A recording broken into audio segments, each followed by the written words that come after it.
Good afternoon, everyone, and a very warm welcome to today's webinar. And we are absolutely delighted to have participants join us from across Nigeria and beyond. My name is Ikenna Oranizi, and I'll be moderating this webinar today.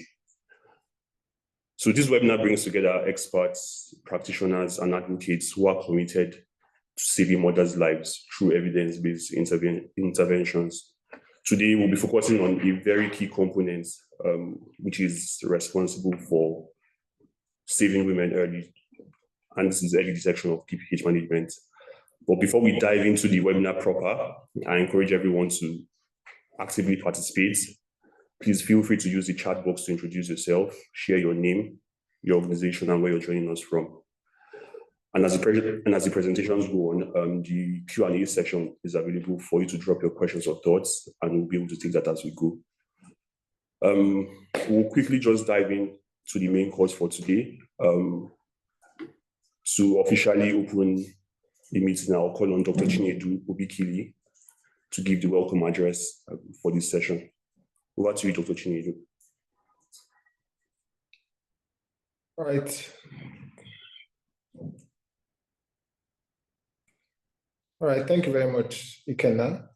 And then I'd just like to welcome everyone. So good afternoon, my dear colleagues, esteemed partners, health professionals, policymakers, and distinguished guests. We're very happy to have you on this webinar. So on behalf of the Smart Mothers Program, in collaboration with the Federal Ministry of Health and Social Welfare, I'm delighted to welcome you to today's webinar, which is titled Strengthening Postpartum Hemorrhage Response through Early Detection and Objective Measurement of Blood Loss. My name is Chinedu Obikili. I'm an obstetrician and gynecologist. I work as a maternal health specialist with CEDA. The Smart Mothers Consortium is composed of, for those who are unfamiliar, HSDF, Solina Center for International Development and Research, and CHILD, which is Clinton Health Access Initiative. And together, we are committed to reducing maternal mortality due to postpartum hemorrhage in Nigeria. I know that postpartum hemorrhage remains the leading cause of maternal mortality in the country and in most of the world, despite being mostly preventable and treatable. And one of the greatest challenges lies in early detection. For the longest time, we have been resorting to visual estimation of blood loss. I know that the World Health Organization recently it's included the calibrated drip as one of the essential commodities, which helps us more accurately quantify blood loss. And so today's webinar is going to spotlight practical solutions, particularly using the calibrated drip, which have been proven to improve early detection and response. So we are very honored. I can see that there's a wide, diverse audience that's present today. We have some frontline healthcare workers, state and federal government stakeholders, partners, professional associations, and researchers. So your presence reflects our collective commitment to strengthening maternal health systems. Over the next 90 minutes, we expect that we'll be sharing evidence from the emotive trial. We will see a live demonstration video on the use of the calibrated drips, and we'll also engage with a number of esteemed panelists who will be sharing their experience and insights across the continent. And we'll also learn lessons from international practice through a presentation on Kenya's experience. And then our goal is to provide practical insights that can be applied to everyday maternal care. So I think you're encouraged to make an interactive session like Ikenna said earlier. Please feel free to drop your questions in the chat box and we'll try to respond to as many of them as possible. So together we can exchange ideas, learn from one another, and advance the adoption of early detection practices in maternal care. So thank you once again for joining us, and I wish you an enriching and impactful discussion ahead. So I'll hand back over to Ikenna, and thank you. All right, thank you very much, Dr. Chinedu, for the welcome remarks. So we'll just move on quickly, and it is my pleasure to invite Dr. Seydou Dio, the head Safe Motherhood branch of the Family Health Department of the Federal Ministry of Health, to deliver the opening remarks. Over to you, Dr. Seydou.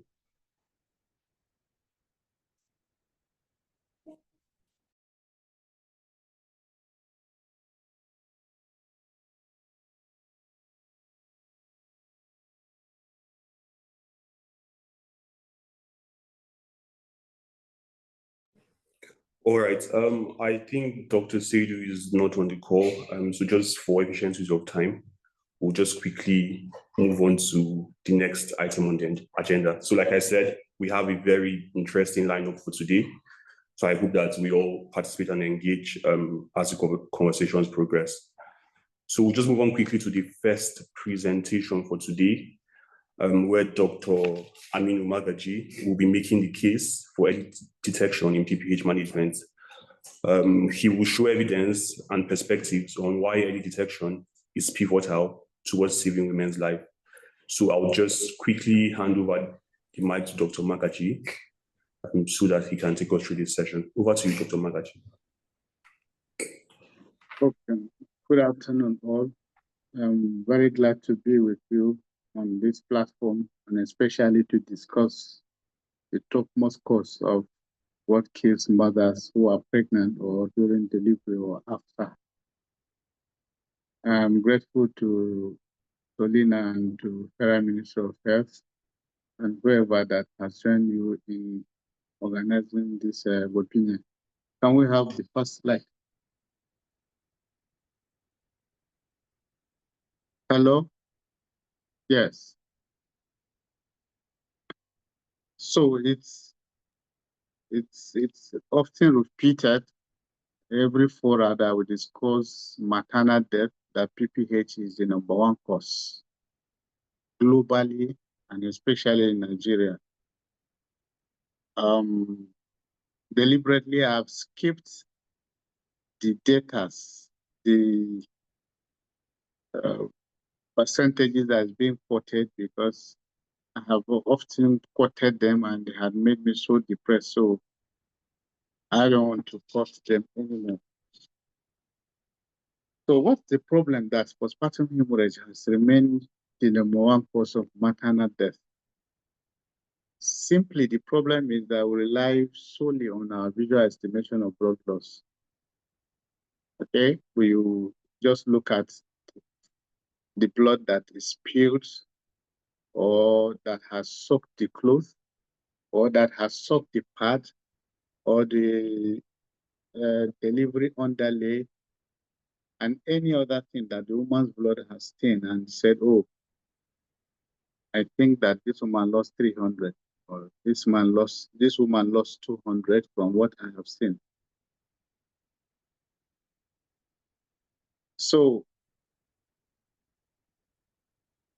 most times this estimation are underestimated. They are low, really, to what the woman has actually lost. If you look at pathographs, label what, you go to the back page where estimated blood loss is supposed to be recorded, you found that it's most times it's not even recorded. And if they are recorded as an afterthought. Oh, Metron, remind me, how much do you think that woman lost? And then you just assign a figure, okay, until when you realize that the woman is having her vitals unstable, and then you start saying, oh, she has bled so much. Then you try to treat for postpartum hemorrhage. So again, the problem is actually relying on that visual estimation because it doesn't give an accurate value. What exactly the woman has lost. And because you don't have that accurate value, you will tend to caution yourself to give a smaller value of what the woman has actually lost in order not to rush treat the woman for postpartum hemorrhage, especially if the vitals are stable. What's the consequences? It leads to delayed detection. That means you hesitate, you delay, you prolong the time you make diagnosis for postpartum hemorrhage. And of course, if you have not made the diagnosis, you would not start the treatment until when the situation deteriorates, the woman collapses, or the vitals, the woman has gone into shock, blood pressure is less than systolic, less than 100, pulse rate is more than 100. And then you say, oh, this woman has actually lost so much blood after this blood. Next slide, please. So we had wanted to look at, can you go to the next slide before this one?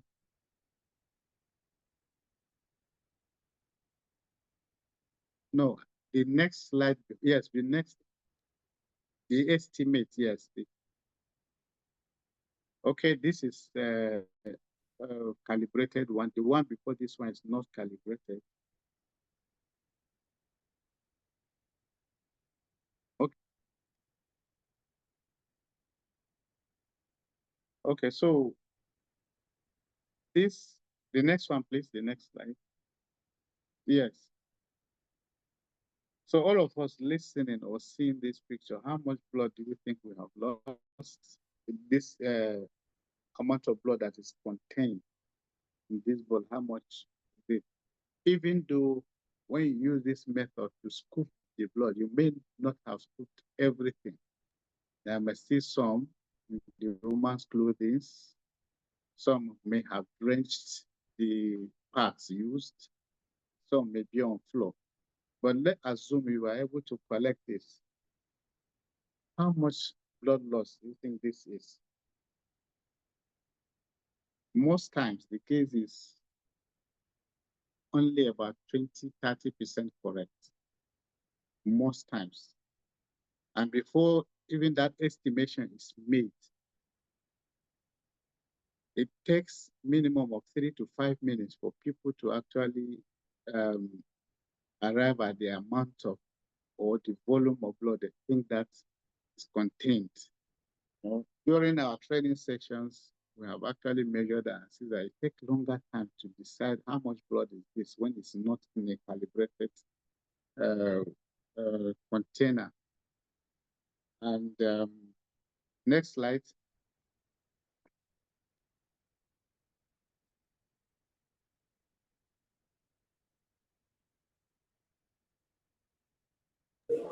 Hi, Dr. Aminu. I think Yeah. the QR code at the beginning of this section was for the participants to just scan quickly so that they can respond to the different sections. Okay, this is So, time to show it, right?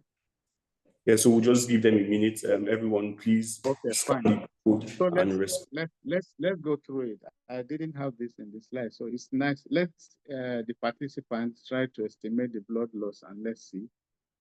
Thank you.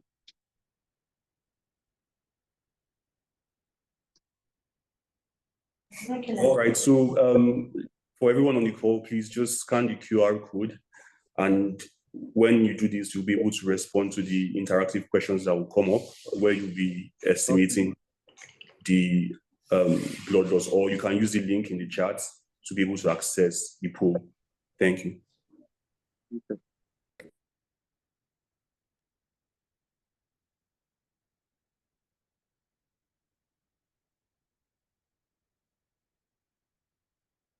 Hello.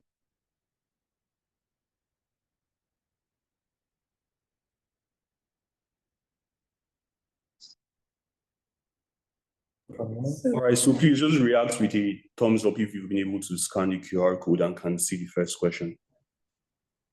Just react with a thumbs up.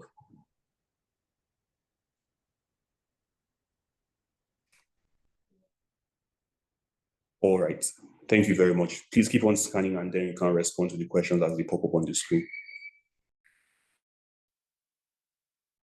Hello, moderator, can you help me confirm if they so that we go to do this, okay? Thank you very much. Those who said is 1,000 means 1. The highest here is 9. It says 500 mils. Followed by 600 mils, 5 people. So can we see the exact volume?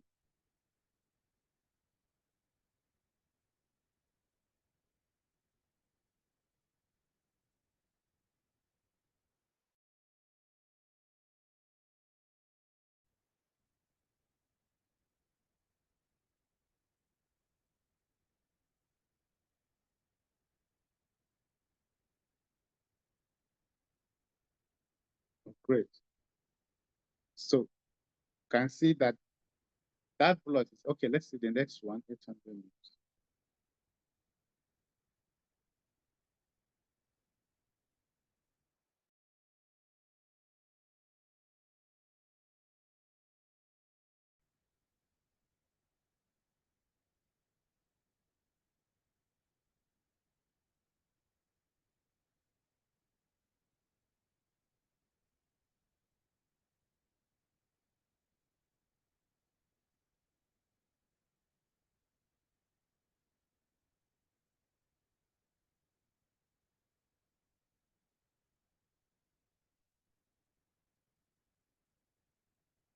20.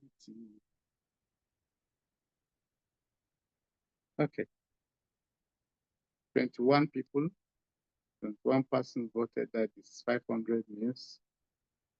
The only correct number of people is 6. I gave 707.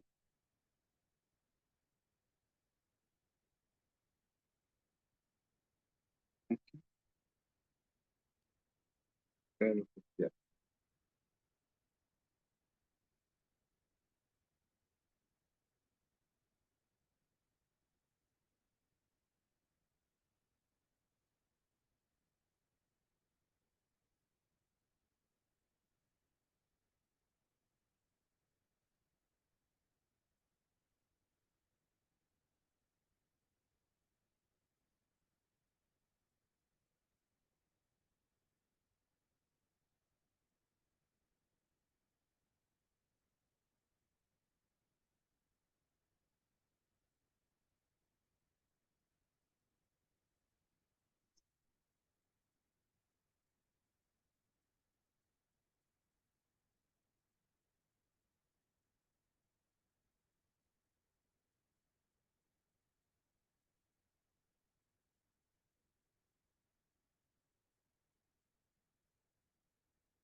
All right, doctor. I mean, we just hand over back to you now.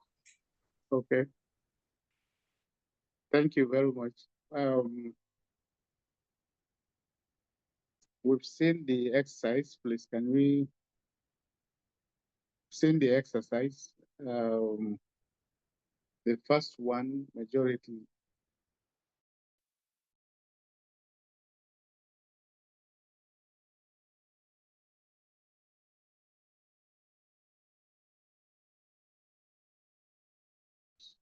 Only one person.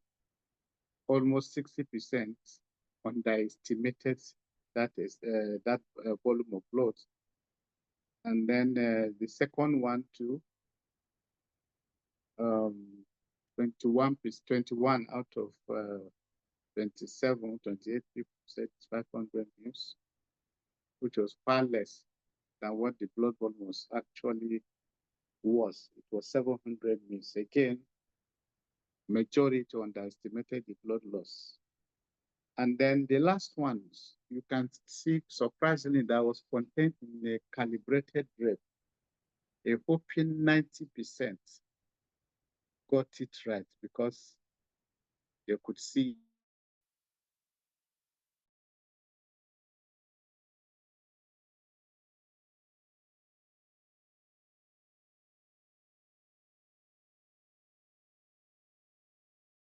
in 5 seconds. Those people who accurately predicted this, also who accurately measured or stated the volume of blood in this calibrated bag, did that within 5 minutes. Just look at it and then, so within 5 minutes, 90% correct. So you can see the vast difference between visual estimation and objective measurement of blood loss. It is fast, it is accurate, and because it's fast and accurate, you can immediately enter into action, without any delay. It helps in early detection and it helps in you initiating treatment, diagnosis, and then initiate treatment for postpartum hemorrhage. Can we go to the next slide, please?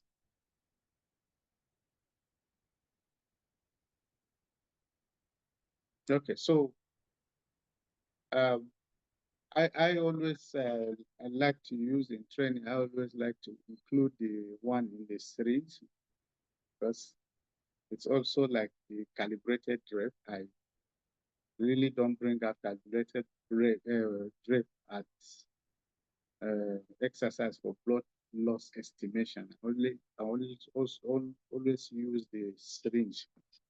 I use the syringe because it is calibrated. And then I use it as an analogy that because 90% of people got it correct, and they got it within the shortest time. The reason wasn't far-fetched, was because since the syringe is calibrated and they objectively give the correct answer within the shortest form. So that is how I then introduce the drip. Of course, you know that the syringe can be used to collect the blood and then measure. So we bring in this novel innovation of the drip that, oh, see, this is easy to wear to the woman and collects almost all the blood. Don't need to scoop it from the floor or squeeze it from anywhere. It collects all the blood, it just tracks down and then enters into the pouch that is calibrated. You can immediately see how much blood the woman has lost. And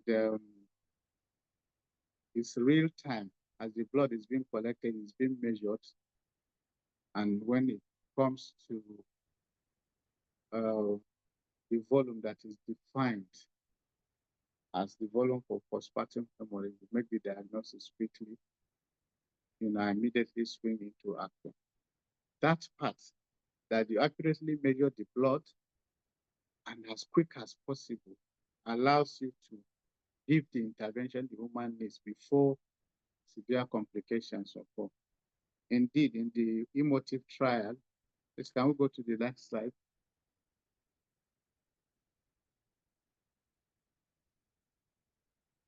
Okay, yes. In the emotive trial, which is rightly dubbed as a game changer, it was a multi-country trial: Kenya, Nigeria, South Africa, Tanzania. In Nigeria, my center was one of those that participated in this trial. The intervention was using a combined calibrated drugs with a bundle treatment approach. Combined calibrated drugs in order to arrive at early detection or early diagnosis, and then the bundle approach, which includes oxalic acid and others, to give them as quick as possible. And the whole of it, you don't start giving the massaging the uterus and wait and see if the uterus, the bleeding will stop or not. Once you have triggered the bundle, you must complete it, and within 15 minutes. Together, this treatment bundle together gives more effective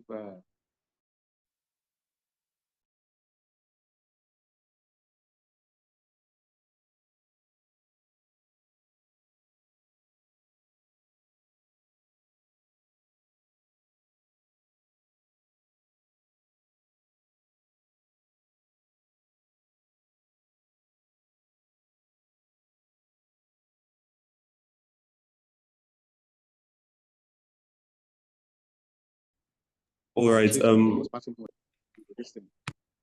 Yes. All right, Dr. Aminu, please, we are slightly behind time. So Okay. If you can just help us move quickly. Okay, so how does this calibrated rep save lives? Like we said, it's real time, it's accurate. It provides the objective measurement of blood loss right after delivery. And then it eliminates guesswork. Take time to guess, and then it's misleading, it's underestimating, and leads to delay in detection and management. Enables early action. Accurate data allows healthcare providers to make faster, more informed decisions for intervention, and that saves lives.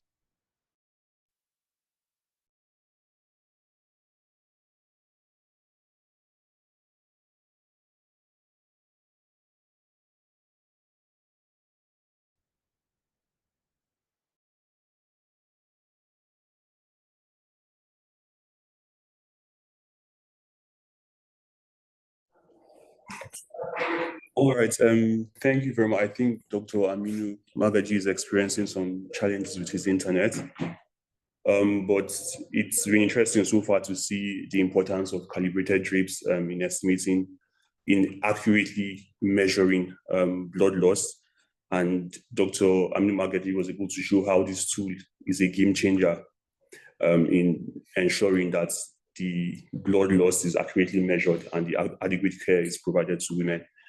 So thank you very much, Dr. Aminu Magaji, for that very insightful presentation.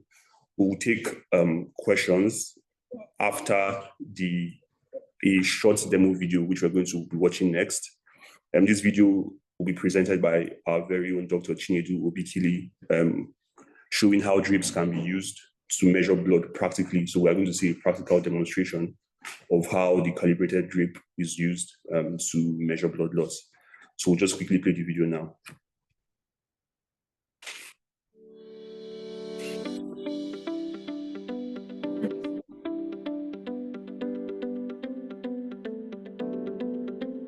Hi there, and welcome to this demonstration video for the use of the calibrated drips. On this video, we're going to show you how to apply the drips, how to monitor the blood loss, and then what kind of decisions to make or how to act.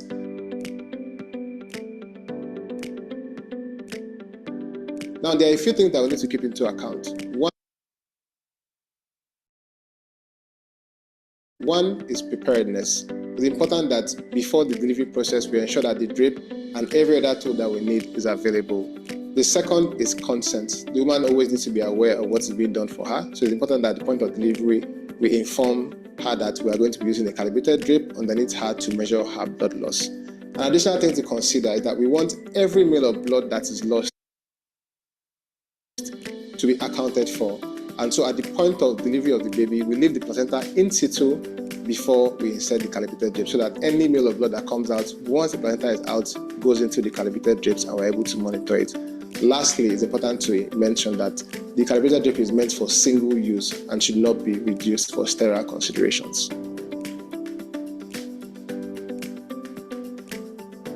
So this is the calibrated drip. Now the general idea is that the woman lies on this surface here, and you can see the direction of the flow. So the blood is supposed to flow following delivery, and it goes into this pouch here with the labeling. Now what helps is that there's a labeling here that says front, and there's one that says back. So it's important to note that, because once we put it in place, it becomes difficult to adjust. As the blood flows downwards, there are labelings here. Alright, so it starts from 100 mils. There's 100 mils, 200 mils, 300 mils, at which point we should be on alert. 400 mils and 500 mils is typically labeled in red, because that indicates that postpartum hemorrhage has occurred and we need to activate the motive bundle. And it goes all the way up to 1000 mils. Ideally, we should be checking this every 10 minutes for the duration of at least 1 hour. So once the baby is delivered, we give the uterotonic, that is oxytocin or carbetocin, and we leave the placenta in situ. We get the calibrated drip. It's important to remember that there's a labeling that shows the front and the back. So we just ask the woman to lift her bum, and we carefully slide the drip underneath her bum, and then she can lie down.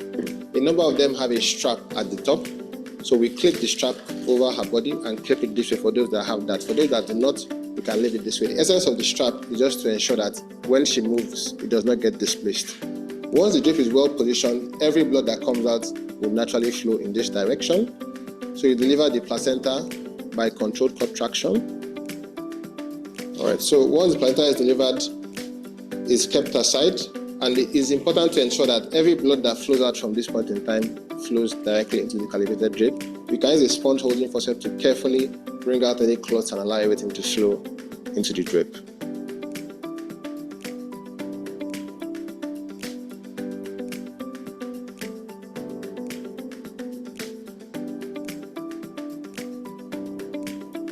So following the delivery, we would observe that every ml of blood flows into this calibrated pouch, and we would see that as blood flows into the pouch, it continues to rise here, and we can take note of how many mils of blood the woman has lost. So at this point, we have about a little above 200 mils, and we are supposed to check this every 10 minutes for at least 1 hour and continue to watch as it rises. We note the trigger points. We have 300 mils and we have 500 mils, at which point the motive bundle needs to be activated. Once we observe that the blood has crossed the 500 mil mark, at that point we make a diagnosis of postpartum hemorrhage and we need to activate the motive bundle. Importantly, that the drip need not be removed at this point. We commence our intervention and continue to monitor for any increase in blood loss so we can act accordingly.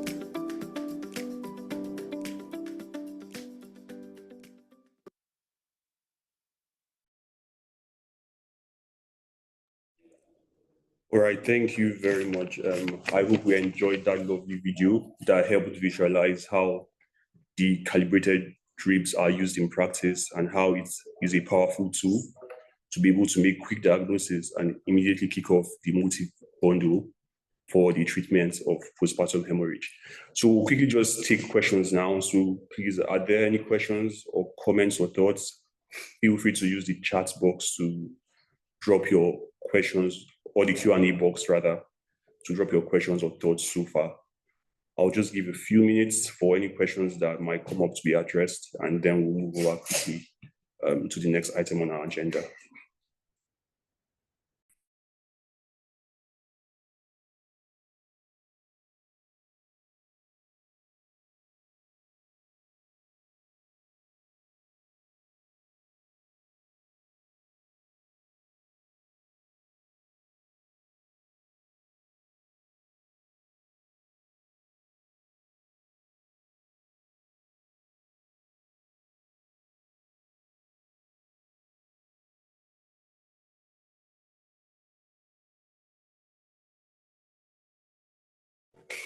All right, I see some questions coming in. So we have a question from Jackie Ramasodi.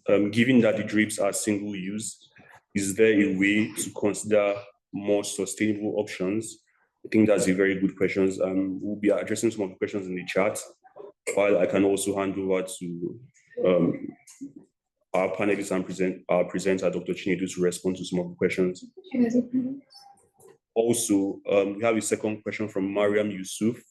Thank you for the presentation. My question is regards C-section. At what point is the drip inserted? Thank you very much, Mariam, for that very good question. And finally, we have from Jamila CD. My question is, the calibrated drip isn't available. Thank you very much, Jamila, for that question. Please, it will be helpful to know where you're joining in from, and we can always engage to see how that can be made available in your region. So I'll just give Dr. Chinedu a brief moment to speak to the question that Jackie Ramasodi and Mariam Yusuf have raised before we take the other questions. All right, thank you very much, Ikenna, and thanks everyone for participating. I can see the number of questions here, so I'll try to respond to them as best as I can. So about Jackie's question, who spoke about it being used for just once. Basically, you know that in medicine, for sterile considerations, most of the time, a lot of things, having to attempt to sterilize them, for something that is plastic, that can be quite challenging. So as much as possible, a lot of what we use ends up being single use. For the calibrated drip, for sustainability, I think it costs about a little less than $1 or thereabout.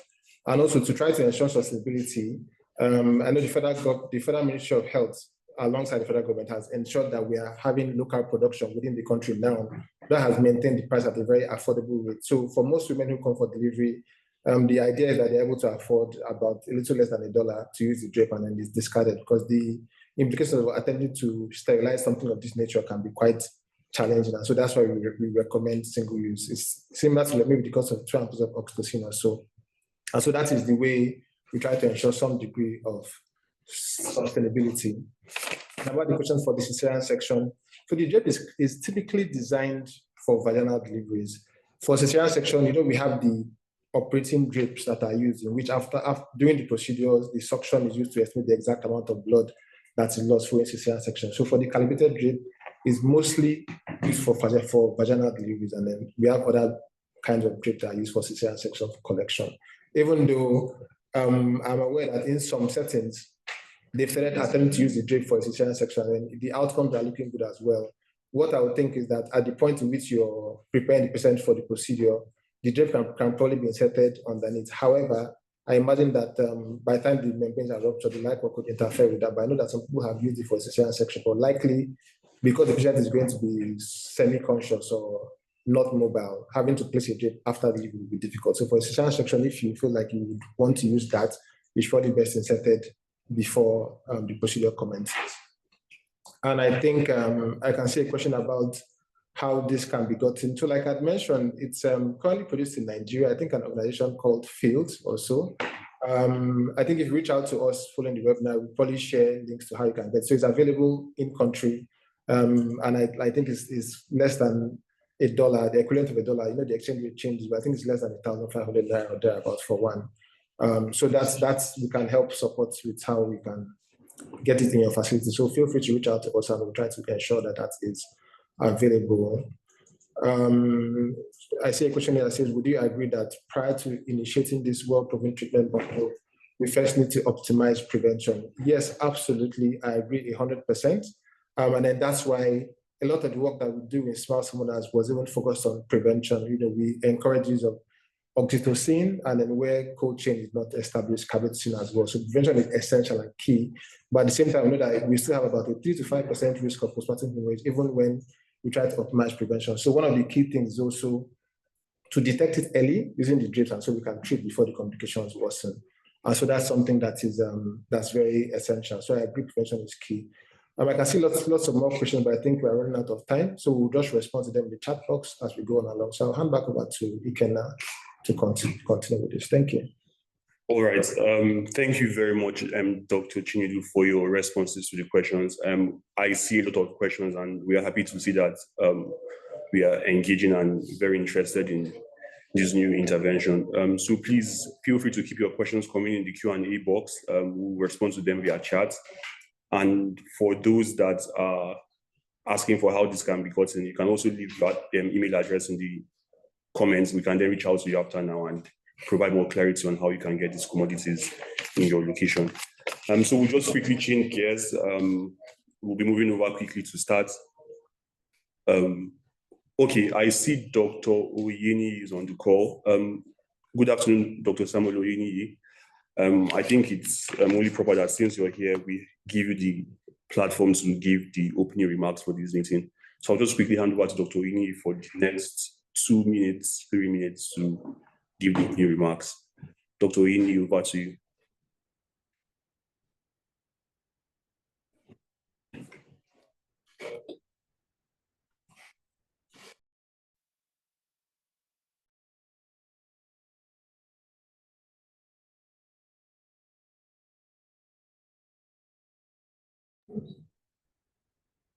Hi, Dr. Oyeni.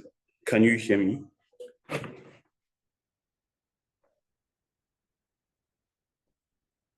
All right. I think we'll just go ahead and maybe we can come back to Dr. Oyeni to take the opening remarks for this webinar. So yeah, we'll just quickly shift gears, and for the next item on our agenda, we'll be shifting towards a panel session. So we have a very interesting lineup of panelists from frontline health workers to government health workers to even the Federal Ministry of Health represented, and we'll be getting their perspectives on a very interesting discussion, which will be moderated by Aisha Abdullahi, who is the M&E lead on the Smiles for Mothers program. So I'll just quickly hand over to Aisha Abdullahi for the next phase of our discussion. Over to you, Aisha. All right, thanks, Ikenna. Thanks to Dr. Magaji and Dr. Chinedu for that very engaging session. So now we'll move into our panel discussion. I want to talk about scaling early detection practices across the healthcare system. So we want to hear from different levels of care. So we will be hearing from the Federal Ministry of Health, we'll be hearing from the state leadership, and also from a frontline healthcare worker on how this innovation is transforming maternal healthcare in Nigeria. So we have 3 very wonderful panelists. We have Dr. Seydou. We have Dr. Seydou Abdulhadi Dio. He is the head of Safe Motherhood branch in Federal Ministry of Health and Social Welfare. We have Hajia Mansoura Yahaya. She's the NCH coordinator for Kano State. And we have a frontline healthcare worker, Dr. Samuel Ilikanu. He's a consultant for ONG in Delta State. So it's great to have the 3 of you here. So I think first we'll start with Dr. Dio so that we can get the Federal Ministry of Health perspective. So Dr. Dio, could you tell us how calibrated drape and early detection fits into Nigeria's broader maternal health policy?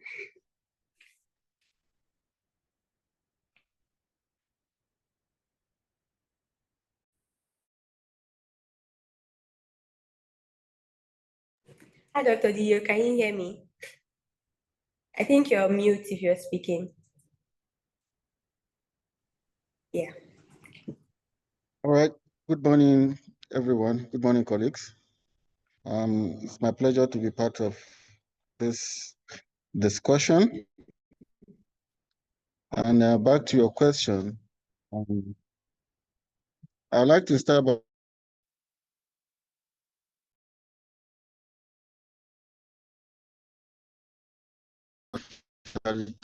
globally and Nigeria inclusive.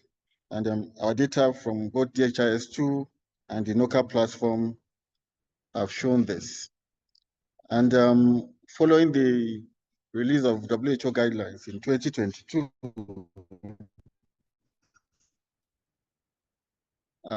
there was a quick update in 2023 evidence, which revolves around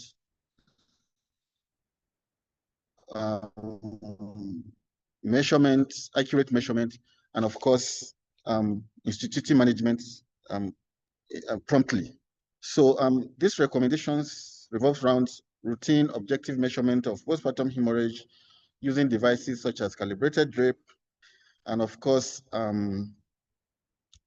when this diagnosis is made, how promptly we're able to commence a bundle of treatments.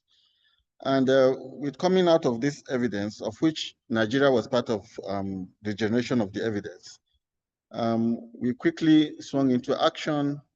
And of course, for the first time, we developed a national guideline for prevention and management of PPH.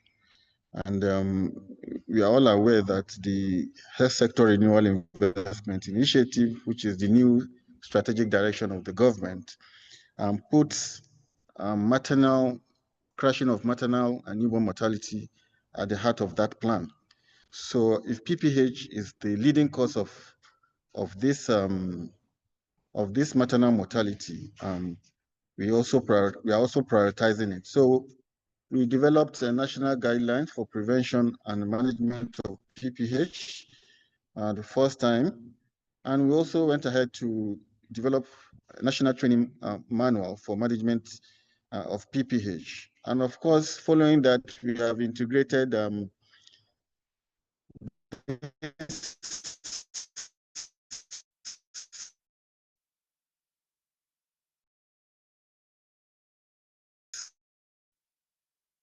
guideline, this emotive treatment into other documents such as the LSS series. We are also aware that getting commodities or ensuring availability of commodities is a major value chain in this strategy.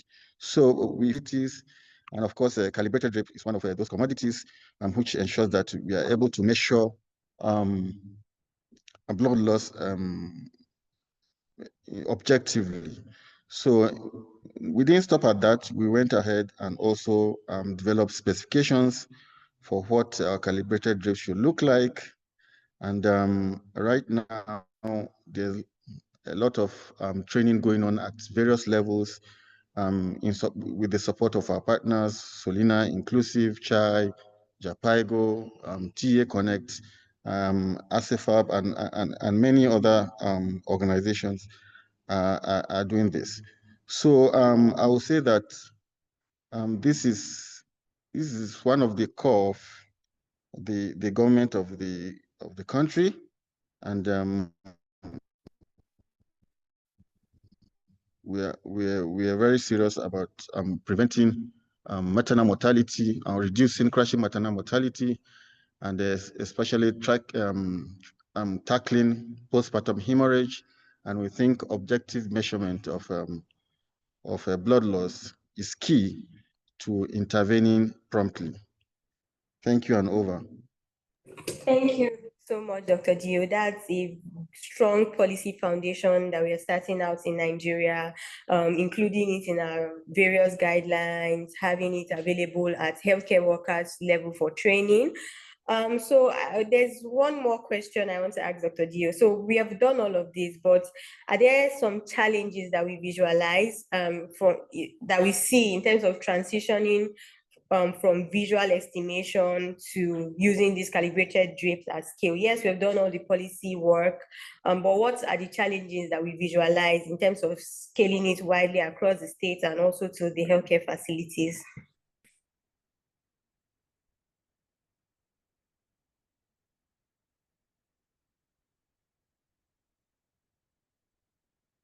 Sorry, can you come again with the question? Oh, yes, I was asking about the challenges that we foresee, like in terms of, we have it in the policy, how can this policy now be translated down to the health facility level? Like, what challenges does the Federal Ministry of Health foresee?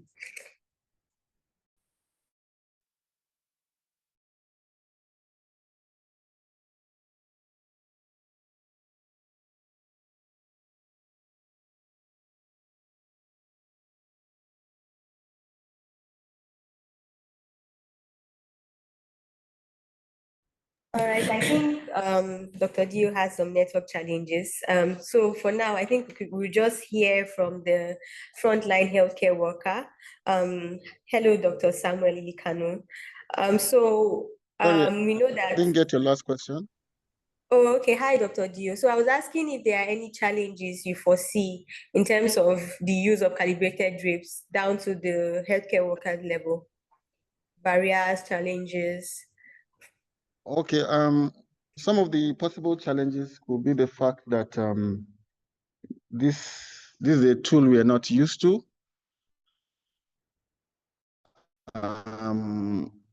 As we know, a lot of time we usually attach some myth to some of our interventions. However, as we are implementing, we are looking out for some of those feedback.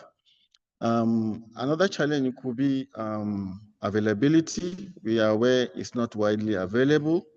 Currently, we have 2 manufacturers in country, and we're also aware that the coordinating Minister of Health made a declaration that all childbirth, labor and childbirth should be monitored using calibrated drapes.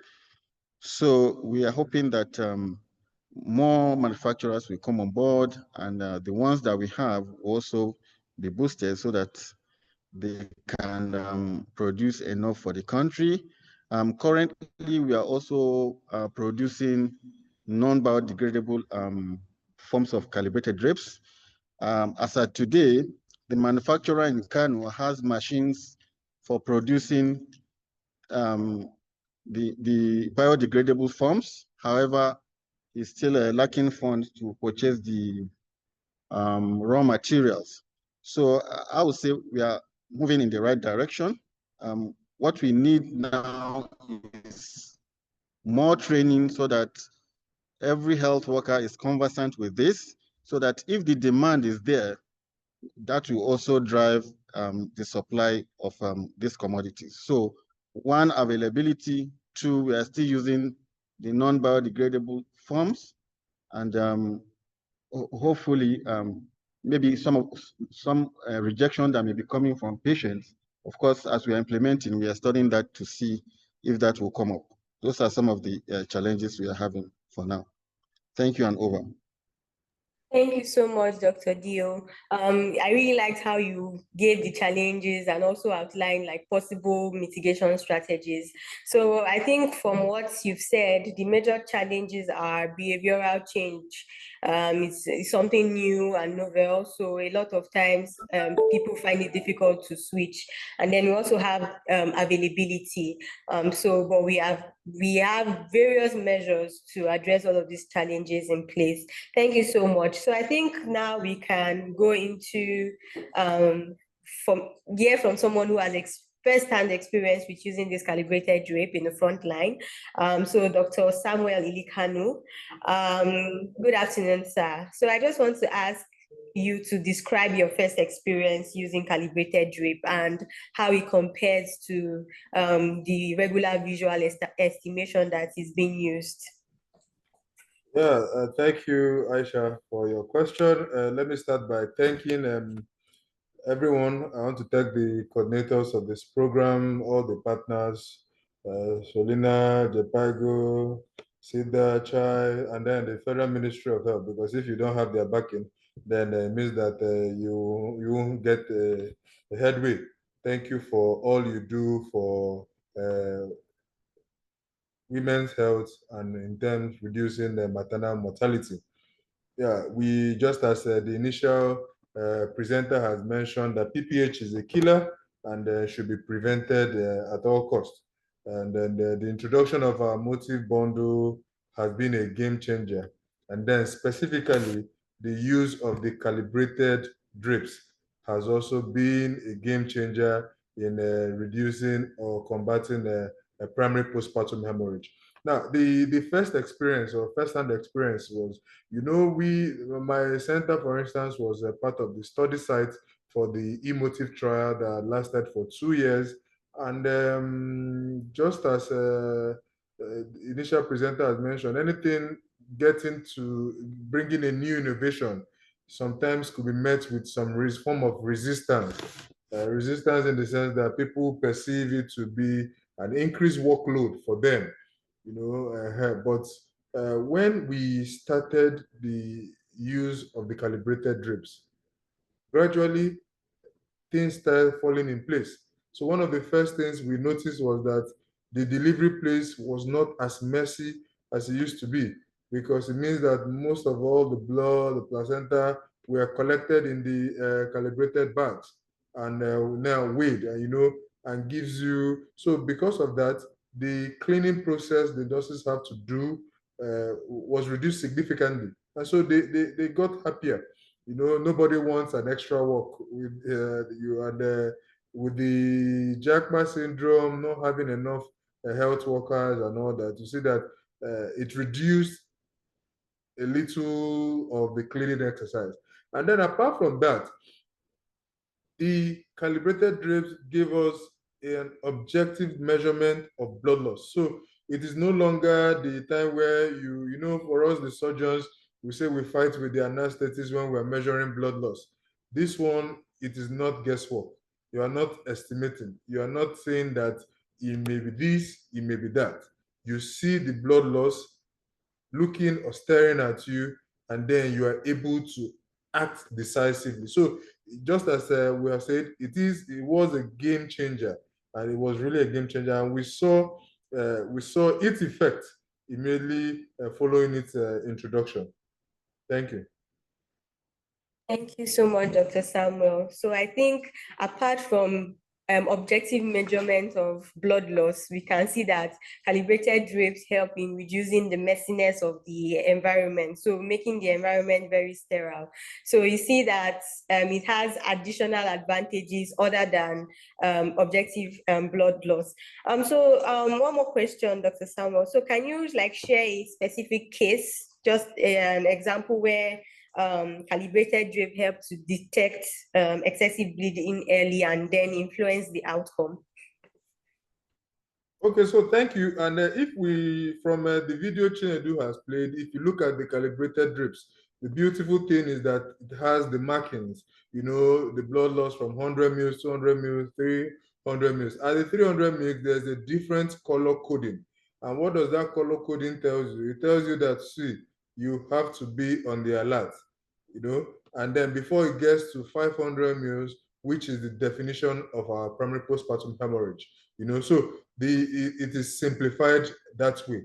Now, the specific example, remember one of our sickle cell disease patients who was in labor. The blood loss for the sickle cell disease patient is not as your regular patient, because their stable state PCV will be lower than the normal population.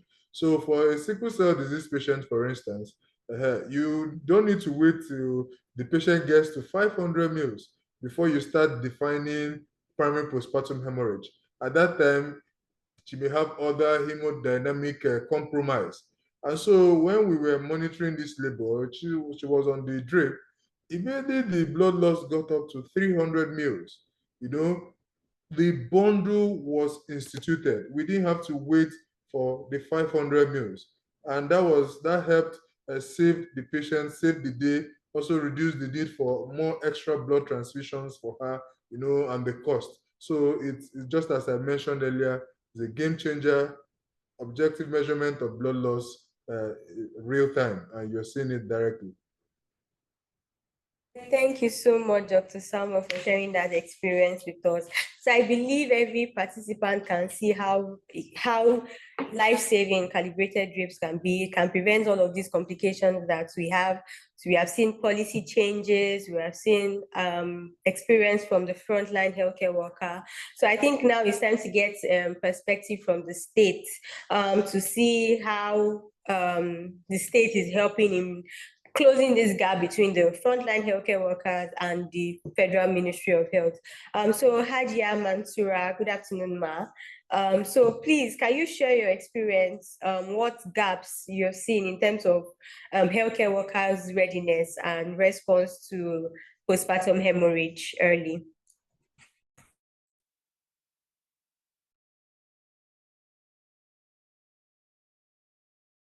Hi, Hajia. Can you hear us?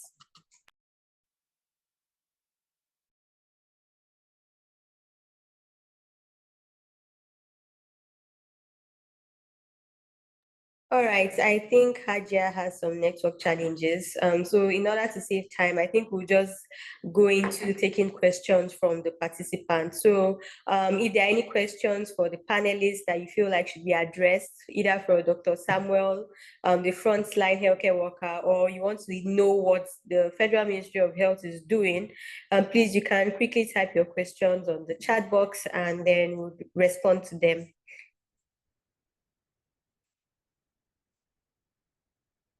All right, I think I'm seeing a comment from Jamila CD. This is a very good initiative for saving the life of a mother during delivery. In case they visit the facility, also there is need to give more capacity and training to the skilled healthcare provider in our locality, because the delivery take place at home. There is need to involve the community members, stakeholders, before reaching the facility. Okay, so I think in summary, what Jamila is saying is that we also need to include the community workers, the community people in as part of our training, because some women prefer to take deliveries at home. So it would be good to include them as part of our training. I don't know if we have any comments from Dr. Samuel or Dr. Dio on this, any reaction from them on this comment?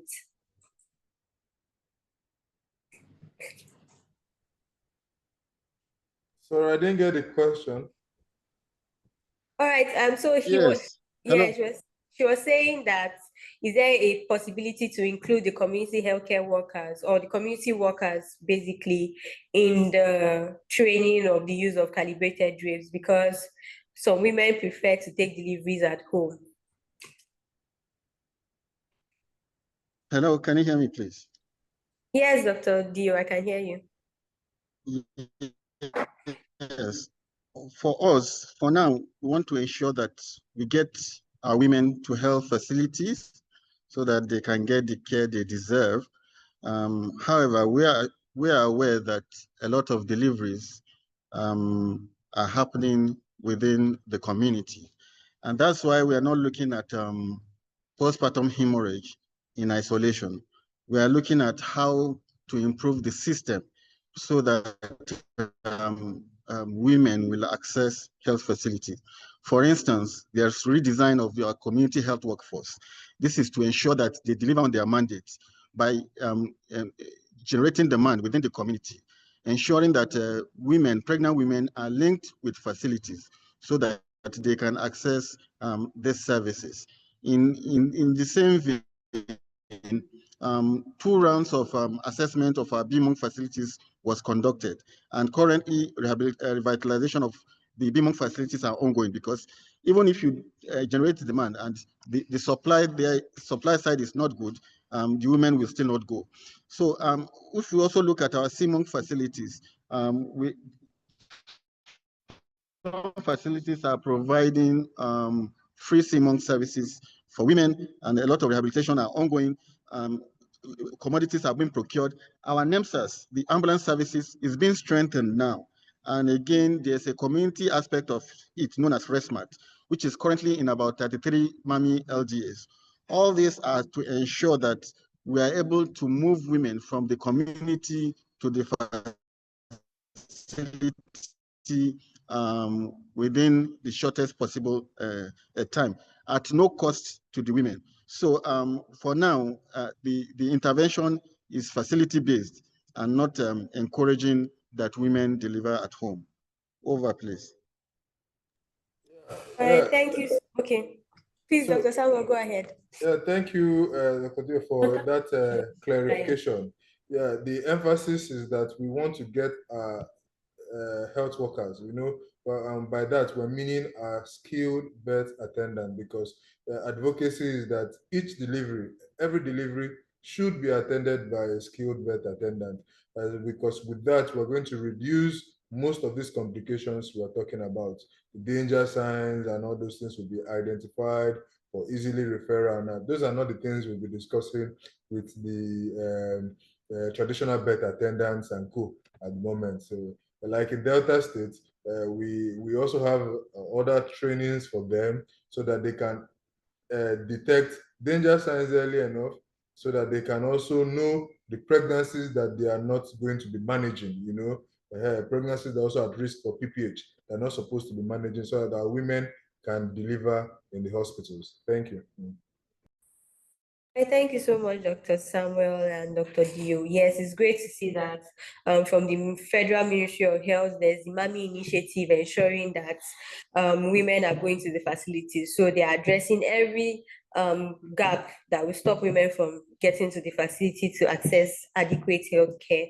And we're also seeing from Delta State, they are trying to bring in community people as well so that they are not left behind. So there is one more question. Say, in a situation where we have few or no delivery bed, how do we ensure the use of calibrated drapes? So I think Dr. Samuel can answer this because he has more experience with the facility work. So if there's no delivery bed, how do we ensure the use of calibrated drip? Yeah, the person asking the question, I'm sure they don't take their deliveries on the floor. So the truth is that they should go and make advocacy to have delivery beds.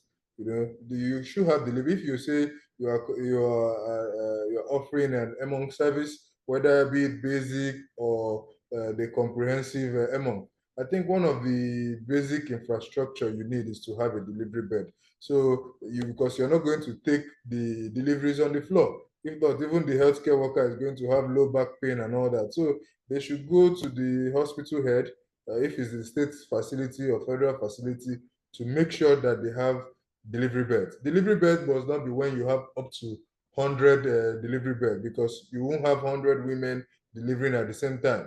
Like my hospital, I think in my labor ward, we just have like 9 delivery beds, So depending on the pace, the size of the facility. So you should have a delivery bed so that you can also put in your delivery mats and your calibrated drips as the case may be. Thank you. Thank you so much, Dr. Samuel. So I'm just going to read a testimony from one of our participants, Habiba Sani Bello. She said, this calibrated drape is really a game changer. For instance, before we started using the drapes, we only record 2 to 3 cases per month. But with the commencement of calibrated drape use, we're able to detect more PPH cases. So thanks. So you see how early detection can help save women's lives. Thank you so much, Dr. Samuel and Dr. Seidu and Hajia, for your time and availability for this webinar. So for those that are asking of the availability of calibrated drape, so we have a manufacturer in Ibadan. So Kayode Crown of Feed-Rich company is a manufacturer of calibrated drapes approved by the Federal Ministry of Health. So for facilities in Oyo State and Ibadan, and also in Lagos, we can contact Feed-Rich Crown with their email or phone number. So thank you, everyone. Thank you for your participation. It was a great conversation. So I'll hand over now to Ikenna to continue with the conversation. Thank you very much, Aisha, and thank you to all our panelists for the thoughtful perspectives on skilling early detection. It's great to see the systems level thinking, and this is the type of thinking we need to be able to accelerate the implementation and use of calibrated drapes at the health facilities in Nigeria. So just move on quickly, and up next we have a special presentation, and this presentation is bringing in an international lens. Michael Mutemia will be sharing lessons from Kenya experience on the use of calibrated drapes. Michael, we are excited to hear from you today, and I'll just hand over quickly to you. Thank you very much, Michael. Yeah, so thank you very much, colleagues, for inviting me to share some experiences from Kenya. I work with Japaigo, but I support Kenya, Zambia, Nigeria, and a few other countries in terms of postpartum hemorrhage interventions. Please go to the next slide. Maybe before we start the conversation, for us in Kenya, we apply the calibrated drips when the mother is approaching second stage. And then we roll up the pouch to make sure that we don't collect the amniotic fluid. And after the birth of the baby, and after giving the uterotonic, that is when we unroll the pouch so that it can collect the blood. And then we have 3 triggers. The first one is a blood loss above 500 mLs. That is classical PPH. The second is blood loss above 300 mLs. And these are danger signs such as increase in pulse rates. We also trigger the bundle. And then a clinical judgment, like one of the panelists mentioned, in cases where you see this is PPH. So that is the criteria that we have. If you can move to the next slide, please. So in Kenya, again, we use mostly eyes to estimate blood loss, just like in Nigeria. And that has led to missing of very many PPH cases. We miss almost 50%. That is according to the emotive trial and the champion trial. And the fact is that use of objective blood loss measurement is a standard practice in high-income countries. So we really need to move quickly to make sure this is a standard practice so that we can save our mothers from excessive bleeding after birth. Next slide. Yeah, so a calibrated drip alone cannot save a mother. We need to couple a calibrated drip with an intervention. And that is a message that needs to become out very clearly, that once you apply a drip, if you come after, for example, 1 hour and realize that the mother bled 1000 ml, it will not have helped you in saving that mother. So that is why it's very important for you to actively monitor this bleeding. For us, we do every 15 minutes for the first 1 hour. And in case you detect excessive bleeding after birth, you quickly respond with the motive bundle within 15 minutes. So that linkage between the drip and the intervention is very, very key. Next slide. So just like any other product, it's good to think about the health system when you're introducing drips. We need to make sure that they're in the national guidelines. We need to make sure that they are approved, which is very good for Nigeria. These need to quantify the needs of the country and of the state so that we can know what quantities to procure. Then again, there's value in creating a lot of awareness, especially through webinars, through attending scientific congresses, so that people can know that this is a new practice, so that we don't keep the guidelines and recommendations within ourselves as experts. So we also need to develop trainers so that there's a standardized way of introducing drips. and also develop some job aids. We've already developed some job aids that we can share as part of this engagement. It's so good to create a monitoring system so that we know what proportion of vaginal births, for example, are using the drips, and what are we seeing in terms of outcomes. Next slide. Yeah, so in Kenya, we have different options of drips. We have biodegradable and non-biodegradable. They are already available. They can be procured. And we have one manufacturer in the country, but he's supplying the region. And as you can see on the right side of my slide, these all the types of drips. So the first one has a reusable mat with a disposable pouch, and that reusable mat can be used up to 100 times. And then the others are disposable. So the upper one is disposable and non-biodegradable, and the lower one is the disposable biodegradable, and they are available. So there are many considerations. We don't have time to go through what considerations that you need to think about as you introduce drips, but from our analysis, using a disposable drip is more cost efficient in terms of the drip introduction. Next slide. So when we are quantifying for the needs of the country and the state, we need to come up with assumptions. And for us, we are using the demographic and the mobility data to come up with a contribution for the country.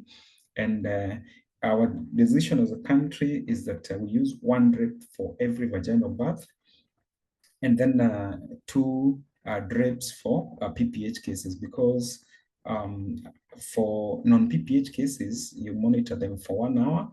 And then for women who develop PPH, you may need longer period of monitoring, and it's a bit uncomfortable to have a mother on a soiled drip for 2 hours. So that is why our suggestion would be 2 drips for PPH cases. Next slides. So to document the lessons that we've learned, we've held pause and reflect workshops with the users and policymakers. I've been used these drips for at least 4 months, and we came up with a number of lessons that I'll share with you in a minute. Next slide, please. So as we introduce these drips, it's very important for us to involve the government, especially the senior leadership. For us in Makueni County, we involve the governor, the one you can see there, and he's managed to procure calibrated drips for all mothers in Makueni County using the county resources. So every mother giving birth in Makueni County in a public facility has a drip, and this is an ongoing commitment that will be provided. So we involve the senior leadership, they're able to allocate resources to procure these resources, this drip. So if you can move to the next slide. So what lessons have we learned? One thing that has come out very clear is that visual estimation is inaccurate, just like we saw in our previous exercise. So it's very important for us to introduce drip. So I think that is something that is agreed upon across board. Next slide. So we've also learned that introduction of new innovations in a public health system initially receive some pushback and some resistance, but you should not be discouraged. That initial resistance is mainly because of the fear of unknown. People want to do what they're used to, so don't be discouraged. Please encourage the healthcare providers, and they'll take up the innovation. Again, it's good to amplify the successes of the early users, and also engage people who have negative attitude, for example, or naysayers at the beginning, so that you address their concerns and for you to be able to introduce the product much easier. Next slide. If you can move to the next slide, please. So when introducing these drips, it's good to consider low-cost training approaches. For us, because we had already conducted trainings on PPH, we did a 1-day standardization of mentors that was followed by a 1-day all-site orientation, which was very effective in giving them confidence to use the drip. So please don't use very expensive training approaches, because it may not be sustainable. Next slide. Yeah, so just like it has been mentioned earlier, as we think about introduction of drips, we need to think about the type of beds that we have at our facilities. If, for example, we have the standard beds that have rails at the end of the bed, we may not be able to use the drape because the drape should be at the end of the bed. So please, as we advocate for patches of drapes, we need to advocate for appropriate delivery beds, that is the breakable beds, so that we can be able to use the drapes accurately. Next slide. Yeah, so I mentioned this, that in some facilities, it has been a challenge to keep a mother for a full 1 hour because some labor wards are very busy. Before, you cannot keep a mother for 1 hour in the delivery room. You may need to move them to the recovery or the post-natal ward or to the 4th stage. And therefore, that is a concern, especially in very busy facilities where the bed needs to be used by another mother. And the suggestion has been, it may be valuable to do the secondary analysis of the blood monitoring chart data that was collected under the emotive trial to see when most of the PPH cases are occurring. And in situations where a healthcare provider cannot keep a mother for a full 1 hour, a clinical judgment is recommended. And we should also not forget initiating breastfeeding within 1 hour. So in some cases in the facilities, providers have introduced some chairs, for example, 12 mothers who are uncomfortable to initiate breastfeeding while on the bed with the drip to use chairs. Next slide. Yeah, so I think I already talked about this, and that's clear, so we can go to the next slide. Yeah, so we've mentioned that we have many options of drips in Kenya, but from our analysis and our engagement with healthcare providers, the disposable, that is single-use drips, are the best. If you can go the biodegradable way, that is the best, but they're slightly expensive. And this is something that we really need to think about. For the mat, the process of cleaning, decontamination, is quite costly, and also the plastic waste that comes from the containers that come from that come with the chlorine and the buckets, is quite some waste, and therefore our recommendation would be going for the disposable drips when you do the cost and the weight plastic waste comparison. Next slide. Yeah, so we've also learned from these providers that use of drips saves cost. They lead to timely diagnosis, and they also they prevent overtreatment. Sometimes, providers were diagnosing PPH cases that were not there in the first place. So you're only able to pick the real PPH cases and treat them. And so in that way, we are saving cost. Next slide. Yeah, so in terms of waste disposal, I know there's been concerns around how do we dispose the drips. Please remember that we're already generating this waste. We use liner bags in our hospitals, so there's already a mechanism to handle that blood contaminated waste. In Kenya, we have the burning chambers in most of the facilities, actually in all the facilities that have maternity services, and we also have placenta pits. I know this is different for Nigeria, with most people going home with their placenta. So for Kenya, we have placenta pits, and for biodegradable drips, the placenta pits can be used. And then for non-biodegradable drips, the burning chamber can be used. And we also recommend that in case there's need for storage, please make sure that the drips are stored in a secure place as we await, the burning or incineration. So the recommended procedure is incineration for drips. Next slide. And then we also discourage emptying the blood from the drips because that process can lead to a spill. So our recommendation would be just incinerate the drip together with the content. I was lucky to be part of a team that visited Kebi, I think last month, and I managed to see a great innovation around the burning chamber that is very low cost to make. I think the materials alone were costing around $15, which is very cheap. So I don't think there's a barrier in terms of incineration. So this is an innovation that can be taken up. Next slide. Yeah, so we have some resources that we can share with you after this. Next slide. You can go to the next slide. Yeah, we've to document the use of calibrated drips, we've added a column within our maternity registers to show the use of objective blood loss measurement, and that is something that we encourage you to do. The next slide, so that you can be able to capture that data. So what have we seen? If we can move to the next slide in terms of the uptake. As of June, in Makueni County, the facilities that we support, 91% of the vaginal births used calibrated drips, which is very good.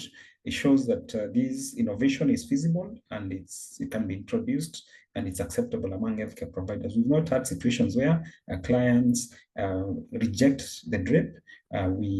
Once you explain to them, they're able to take up the innovation. Next slide, which is the last. We've seen a huge impact, especially in Makueni County, where we implement in 36 facilities that account for 92% of the births. And we've seen a very huge reduction in maternal mortality from 12 in 2022 to 0 in 2023. To 1 in 2024 in a private facility and to 1 in a public facility so far in 2025. So I'm not saying that this is as a result of calibrated drips alone. It's a contributor, but we are doing a comprehensive intervention that has prevention with each-carboxymethoxy as the first line, the motive bundle, and then strengthening the referral and a lot of training. So we've seen great results, and some of these efforts are being replicated in the country, which is very good. So I think I want to pause and stop here. We can go to the next slide, where I want to acknowledge Japaigo, who is the leader of this project, FIGO and PATH, and our donor, United, and the project is also co-funded by European Union for giving us this support to test these innovations in Kenya. So thank you very much, and back to you, moderator. Thank you very much, Michael, for that excellent presentation.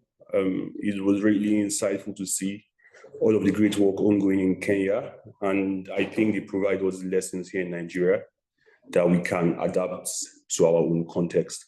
So we'll quickly just take 2 questions. So please feel free to use the chat box. We're taking just 2 questions. If you have any questions for Michael, we'll just take 2 questions so that I can respond, and then we'll just wrap up quickly. Okay, so I see one question. Are the drips at no user fee in Kenya, or cost is attached? Hi, Michael, do you want to respond to the question? Yeah, please take that again. I didn't get the question. So Hawa Muhammad asked if the drips are at no user fee in Kenya, or if there's a cost attached to the drips. Oh yeah, so the users don't pay for the drip. Usually in Kenya, we have the social health insurance that reimburses public health facilities for births conducted. So the package, the payment from the government captures all the supplies that are used during the birth, but the government buys those supplies using their own money.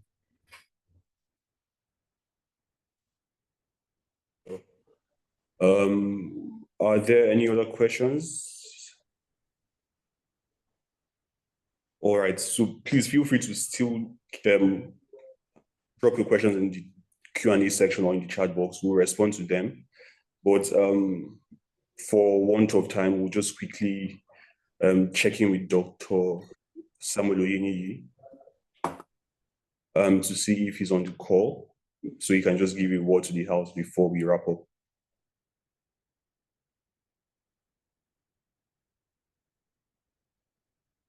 Okay, I don't think Dr. Samuel is on the call.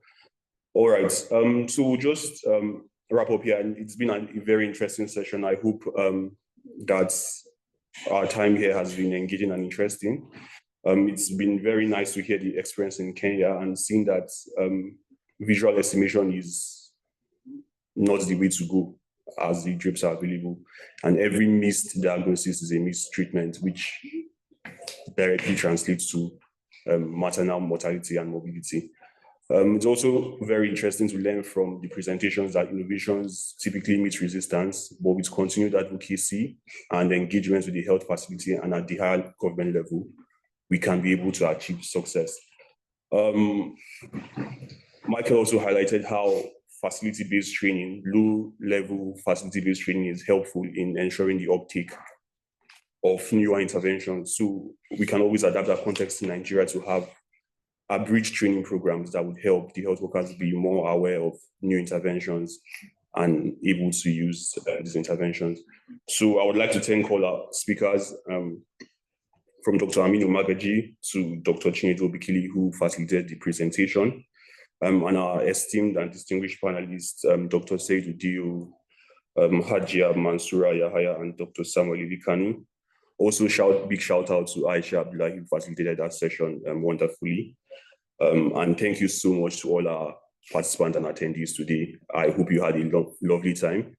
And I want to encourage all of us to not allow the conversation to end here. So beyond this webinar, at your facility, at your state level, in your country, please feel free to spread the word, because the ultimate goal is that we do not want mothers to die while trying to give life. So do have a lovely rest of your day. You can feel free to reach out to us at any time on info@smilesformothers.com. And I hope you all have a lovely day. Thank you very much for joining in. Good day, everyone.